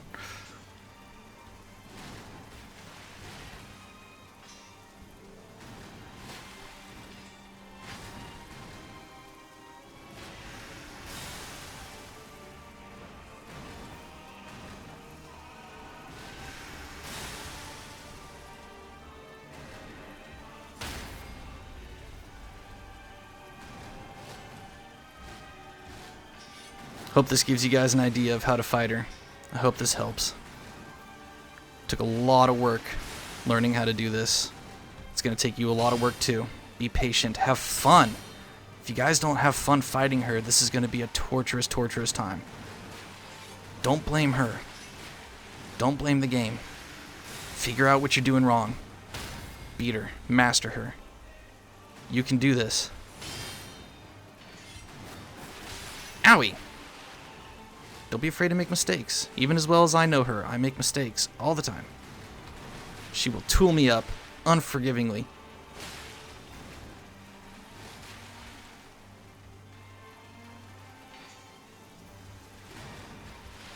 Oh, I kind of wanted to show you. You could actually rotate that one. I should have done that. Here, see if we can get her to do it again.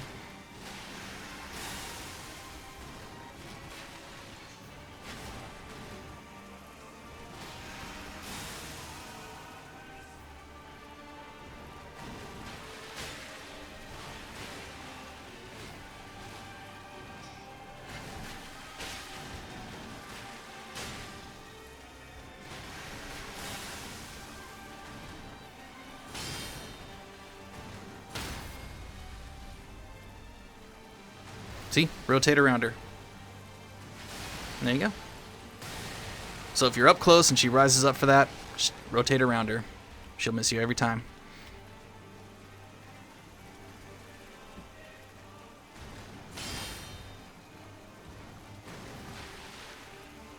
Ooh.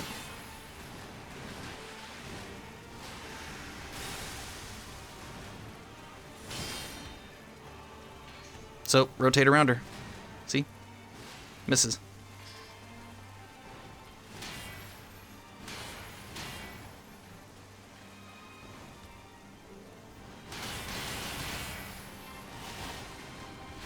Alright, I'll try an up-close waterfowl. No, it'll take too long to try and get one going. I should have tried it right there. So let me show you how fast this does damage. Watch this. Scarlet Rotted already. Before the move is even over. Boom. It ticks away. I mean, I have 75 vigor, and that's how fast it takes you down. So don't mess around. Wait till that flower goes away before you even think about attacking her in phase 2. And that's actually the best time to summon a spirit summon, in my opinion, is right as the flower bomb dissipates. And, yeah, summon your spirit summon, and then hopefully they run in as the, you know, oh, my Rune Arc is gone. I'll waste another one to try and do an up-close waterfowl. So let me see if I can do the unlock method first.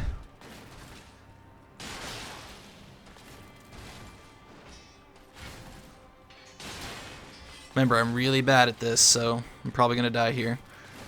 Or embarrass myself, but I'll try and showcase it just a couple of times just for completion's sake.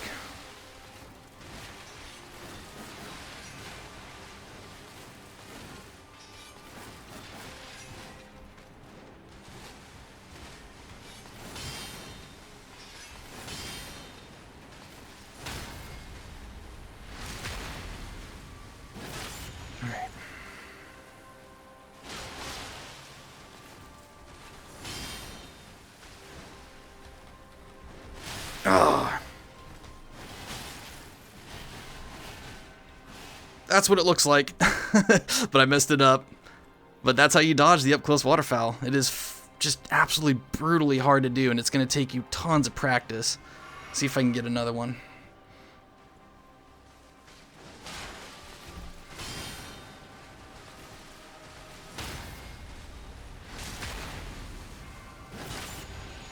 And I rolled too late on that, by the way, in case you're wondering why I messed it up.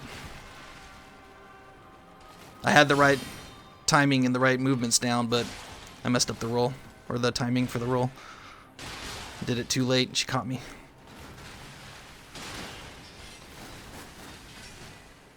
So it's something I still need to practice, you know, and it's just not something that I needed to learn at the current moment, because I can do it in co-op, as you saw, but I messed it up, and then roll back into her, and then try and roll. Yeah, it's hard.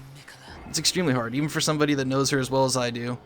It is not an easy move to dodge, and so I just you can actually rotate around her with it locked on too. Let me try that. That might help a little bit.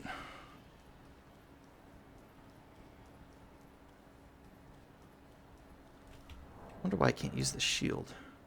I don't have enough strength. Oh my goodness. Let's do this. There we go. I don't feel like wasting another Rune Arc trying to practice the up-close waterfowl dodge, so.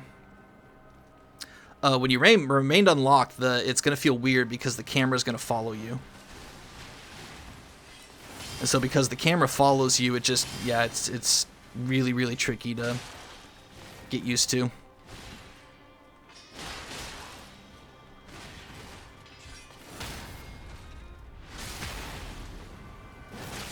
Look at that.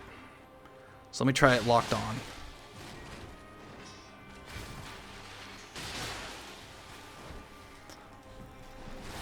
Oh, I messed that up. So close. That's what it looks like when it's locked on too. So that's the idea behind the up close waterfowl dodge, and it's going to take a long time to get used to and a long time to master. It is not easy, you guys. Do not get discouraged if you can't figure it out. And that's why, you know, this is not an advanced tutorial on her, even though it's detailed. It's not meant for advanced players. It's meant for the people that have never played a Souls game before and they're struggling. They're like, dude, I want to beat Malenia, but that waterfowl is just keeping me from getting past her. Don't worry, man. I got you. We know how to do this. You get a shield, 100% physical block, and we do this.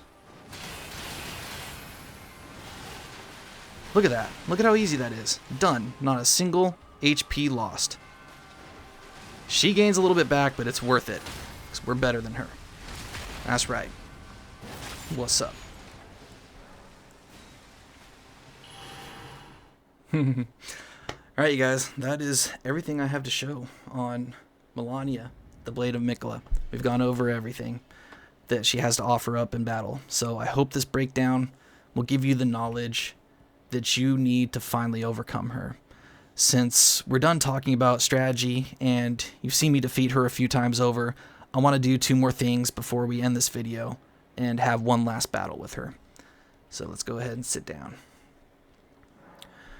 First, I want to show you one more previous fight I've had with her. Now, this isn't designed to showcase anything or even help you in your strategy of fighting her. If anything, this will just serve to humiliate me. I want to showcase it for 2 reasons. First, I wanted to mention that this is my first attempt at quote-unquote getting good, as the From Software community puts it. This was my first From Software game, and I'd used Bloodhound Step, Spirit Summons, buffs, spells, all the way up to Malenia, and there's nothing wrong with that at all. But I wanted to do something to really challenge myself and see what I was capable of, and I'd heard about this player that was soloing Malenias for people with nothing but a jar helm on and 2 katanas. So that got me thinking, like, Malenia's super hard boss, I wonder if I can defeat her like this guy. We were both on the Dex Arcane side of things, and only I was dual-wielding twin blades my first playthrough instead of katanas, so I thought, hey, we kind of have like a similar build.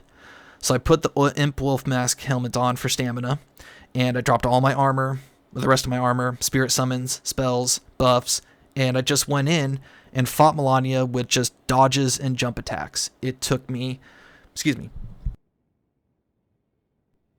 sorry, I had to hiccup again. It took me 161 tries to defeat her for the first time.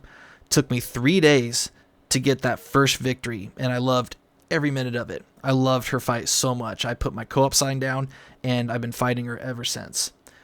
The second reason I wanted to show this video is the hopes of encouraging you.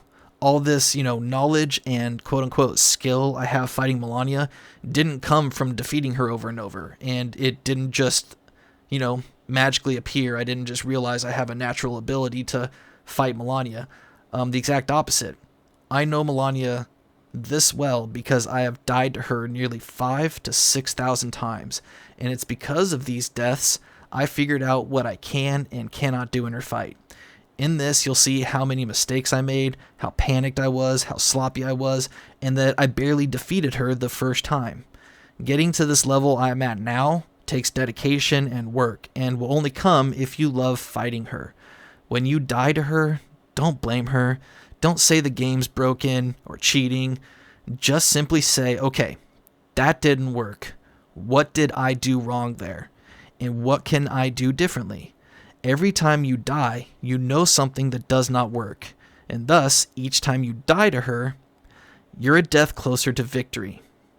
Don't get discouraged. Don't give up. You got this. Here, if you're interested, is my first victory ever of Malenia, Blade of Miquella.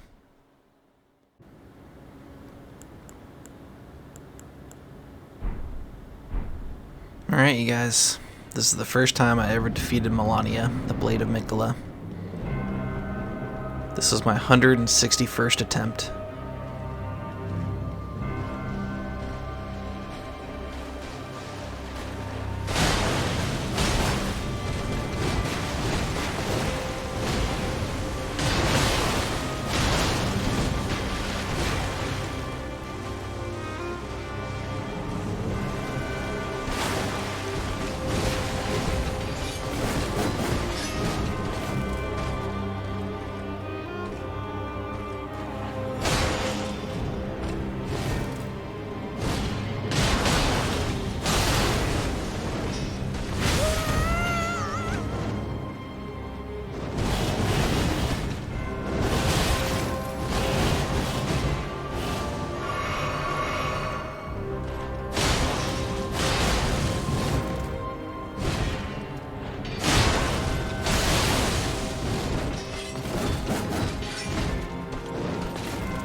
case you're wondering why I was running in a circle there, I was waiting for the waterfowl at 30% health.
At this point,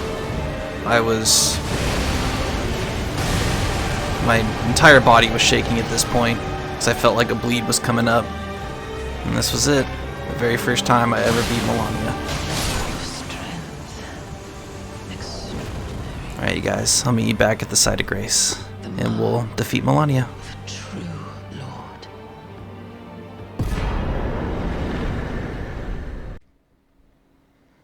Alright you guys, before we end this video and defeat our Malenia, I want to do something a bit different and fun. Since I've defeated her, I don't really have anything to prove, and we're just going to do something a little different. If you're just fed up with Malenia, can't stand her, don't care about her, just want to be done and move on, that's totally understandable, and okay, she's not everybody's cup of tea. So here's what you can do. Even if you're on PlayStation or Xbox, come down to the summoning sign and spread a fur calling remedy. Not only will you find tons of players looking to assist with her, but you may stumble across players like me who want to solo her for you. This large group of Malenia soloers, it came from one player. Now, unfortunately for Xbox and PlayStation players, this player only plays on PC, and there's no crossplay. But if you're on PC, you may find a player that I mentioned earlier with a jar and 2 katanas named Let Me Solo Her. This player is the player that inspired me to learn and master Malenia. And he went quite viral and gained a big following of players because he was just out here soloing people's Malenias flawlessly with nothing but 2 katanas. No buffs, no overpowered spells, etc. Just dodges and regular attacks. And I reached out to him and asked if he would be willing to put on a show for us and solo our Malenia, and he agreed. So, I'm going to come down here and spread a fur calling remedy, and if you're on PC, you might see him. And if not, you still might find other players that want to solo your Malenia, like this guy right here. Let me solo. This isn't the legend himself, this is one of my friends that's also a Malenia soloer. And we met fighting Malenias together. and we've been good friends ever since. So he asked if he could come and just watch the master at work, and, you know, the more the merrier. So let me introduce my friend Nakoa real quick, and then let's summon the master himself. Let me solo her. This is the real player. I would never dupe my viewers or trick them for clout or anything like that. I reached out to him. If he had declined, I would have just defeated Malenia myself and moved on. So let's welcome the legend. And I'm going to remain silent during his entire performance.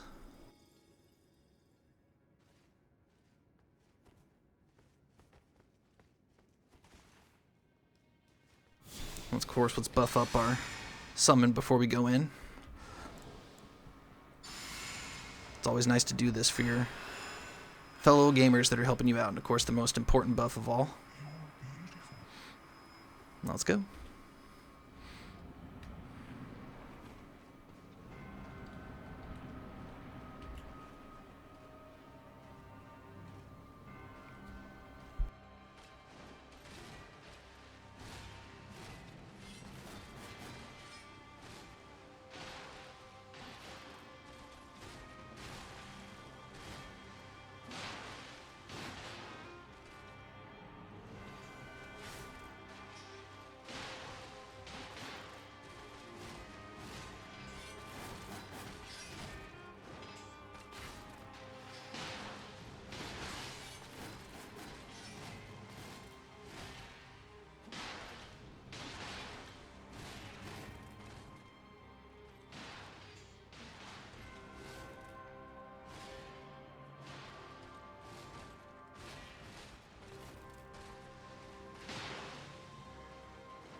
Thank you, Klein. Let me solo her for soloing my Malenia. Dear Miquella. Oh, dearest Miquella. My brother. I'm sorry. I finally met my match. It means more to me than you could possibly ever imagine. Best of luck to you in your future endeavors, sir. Thank you so much for being a part of my guide. And that's it, you guys. That's Malenia, Blade of Miquella. Hope you guys enjoyed that. Let's go ahead and touch this grace and sit down, and you'll see what happens. There's the last Aeonia. So, we got a little bit of stuff to do with it. Let's go up to it, and you can see you can return Unalloyed Gold Needle. So now we got Miquella's Needle, and we can take care of the Frenzied Flame over in the Dragon Lord's Arena, and we get a Somber Ancient Dragon Smithing Stone for that. So let's go ahead and talk about that real quick. If you are in the Frenzied Flame ending and you don't want it, so let's go to this Grace just so I can show you real quick that it doesn't work anywhere else if you try to use it. So go into your inventory. Let's pop a Rune Arc real quick. Okay. So if you go into your inventory and look at the needle, let's see, where's it at? Oh, it's not in here. Figured it'd be in special items. Where's the needle? There it is. Okay. So if you click on it, you see you can't use it. There's no option to use. So we are still stuck in the Frenzied Flame ending. But if you go into Dragon Placidusex Arena, all of a sudden, you can use it.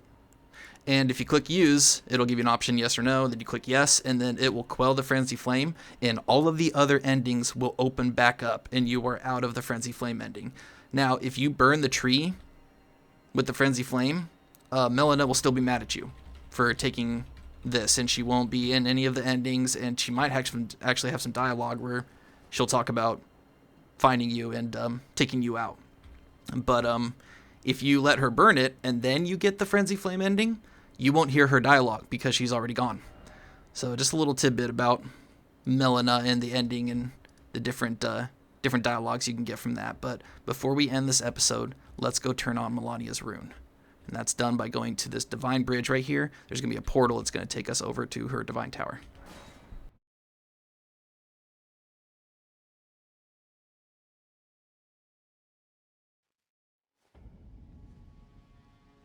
Okay, so just run past this guy. Don't worry about him.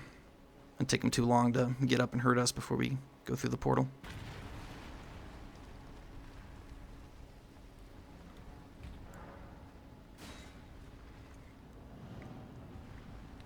See you, boss. So if you're still here, I wanted to end this video by just expressing what Malenia means to me. Long story short, I found Malenia during one of the darkest times of my entire life, where I was having some disturbing and, dark thoughts. There were nights where I would have been alone, completely alone with these thoughts. But instead, I spent the night co-oping with other Tarnished and fighting Malenia, and it was more healing than any therapy, medication, or any other medium was, and it still is. I don't think anyone from Software will ever see this video, but just in case the obscure chance someone from the team stumbles across this and to let me solo her, I just wanted to say thank you again from the bottom of my heart. I don't know why this boss means so much to me, or why I feel so romantic about her. For some people, help comes in the form of many things. For some, they're passionate about their work or occupation. Some find meaning in art or music. Some find it in their personal beliefs or faith. For me, just for a short time in my life, Malenia was my muse. And as pathetic or odd as that may sound, I just want to say one more time to let me solo her and the team at From Software. If you're ever wondering if your work has ever touched somebody's life on a personal level, sorry. For what it's worth, the answer is yes.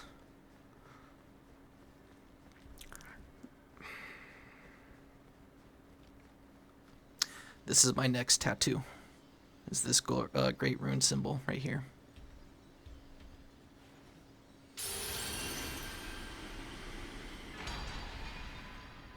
That symbol right there is the next tattoo I'm going to get.